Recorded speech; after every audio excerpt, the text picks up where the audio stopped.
Hrvatska pošta Mostar na sajam kao i uvijek dolazi s novitetima. Pored postboksa, danas su nam detaljnije prezentirali modernizirane poštanske usluge koje možemo u par koraka obaviti preko popularne aplikacije Viber.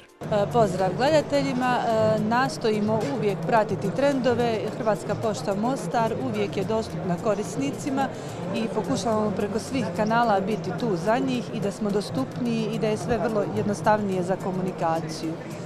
Ove godine jedna od novih usluga koju promoviramo na sajmu, odnosno nova platforma Hrvatske pošte Mostar je Viber bot, brza pošta 1323 i Viber kanal.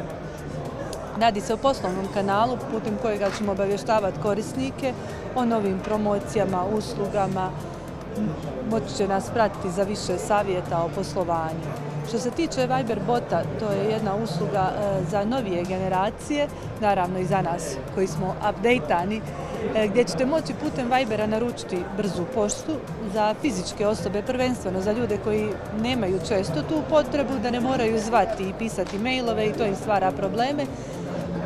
Napravili smo platformu Viber, brza pošta 1323, putem koje će oni moći naručiti i naš kurir će doći na adresu.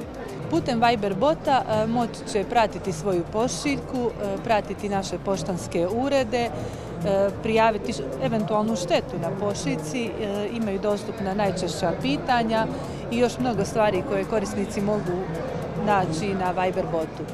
Viber bot se vrlo jednostavno nađe, dostupni su QR kodovi i može se samo inicijativno naći brza pošta 1323. Znači, svi korisnici koji su zainteresirani za Viber bot mogu u pretraživač na svom Viberu ukucati Viber, brza pošta 1323 i onda će automatski ući u našu bazu.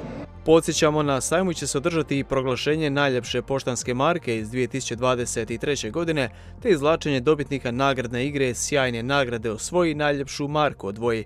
Pozivaju da se pridružite pripremljenim aktivnostima i obogatite ovogodišnji događaj.